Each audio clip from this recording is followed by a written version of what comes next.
A horrifying new revelation, Trisha. The floor is yours. Perhaps you knew this yesterday, but your reaction to this? Benny, incredibly disturbing. I mean, we saw those shell casings from those bullets with the anti-ice messages. So the motive was becoming increasingly clear.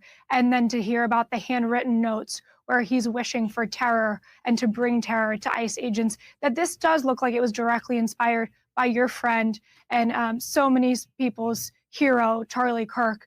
His cold-blooded murder, the fact that this individual, this monstrous individual, began firing from a rooftop adjacent to our ICE facility in Dallas. He was showering bullets down at ICE vehicles, which had the 3 detainees in the vehicles. That is where they were shot. One, of course, is now deceased, and 2 of which are in critical condition. And we do pray for those individuals and for their families. And we pray for our law enforcement. Bennu, there's another press conference happening later today in Dallas at 1:30 p.m. So I think we'll get some more information. Some more footage will come out of this. But as we learn more and more about this murder, I think that the motivation will be incredibly clear. This shooter was clearly motivated by the UVU assassination of Charlie Kirk, and there are reports that confirm this. What I can also share with you is that early evidence that we've seen from rounds that were found near the suspected shooter contain messages that are anti-ICE in nature. So this is what we know so far from the FBI investigation into the Dallas ICE shooter Joshua John. And here are the details.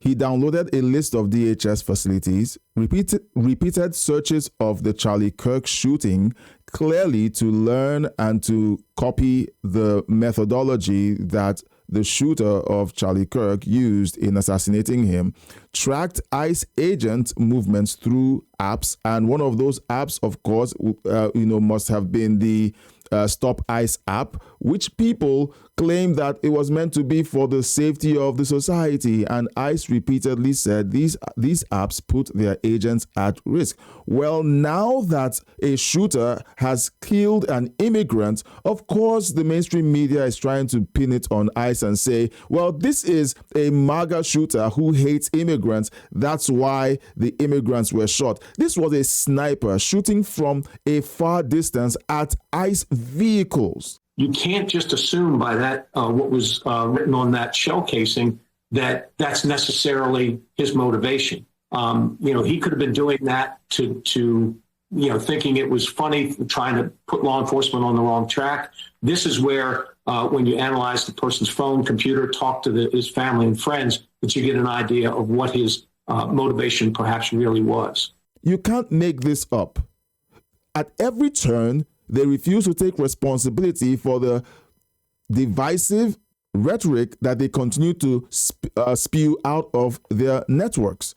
And then he had a handwritten note saying, hopefully, this will give ICE agents real terror. Yeah, that's a MAGA supporter there, wishing terror on ICE agents. And still, we're going to watch Democrats continue to deny that this was a radical leftist lunatic. And while Democrats and leftists continue to deny the fact that they are responsible for all the violence, the stats keep pointing out that all of the violence that we're seeing over the last few weeks is coming from the left. And even the polls show that leftists are more inclined to celebrate an assassination of someone on the conservative side. There was a study, I guess Rutgers University, the Social Perception Lab, they asked about whether the murder of Donald Trump or Elon Musk could be justified. And this is insane. 50% of leftist center said yes. 14% of rightist center said yes. Even that number is shocking to me. How could it be 1%? But obviously it's 3 times greater on the left. Then they asked about destroying Tesla dealerships and protests, whether that could be justified.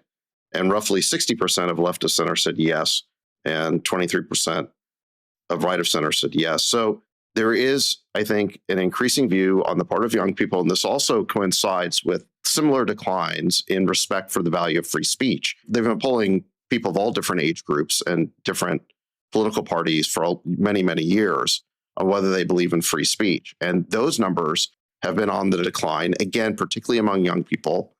and particularly on the left. And so you see it now in the data that there is a generation of young liberals. I mean, obviously not all, to be sure, but a sizable contingent who believe that the other side is so hateful that it's okay to use violence against them.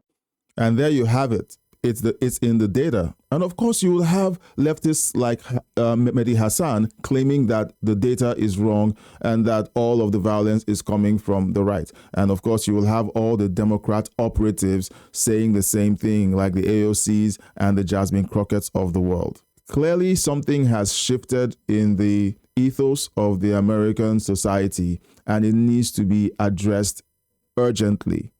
If people who don't agree with you figure that they can be violent against you to get you to be quiet, then we're going to start seeing plenty of that.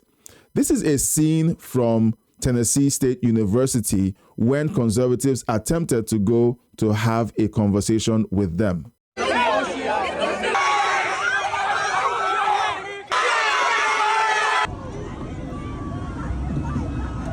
They threw a drink up top.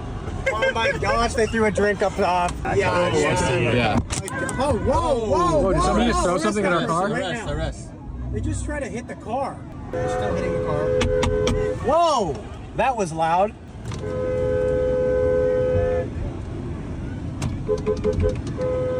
This is the party of peace and free speech. And they won't even let someone coming to have free conversation and free debate on their campus. And when we say that the problem is that leftist professors and educators are brainwashing the kids, people say, no, you're getting it all wrong. It's not true. But why is it that a vast majority of these schools are hostile to conservative values?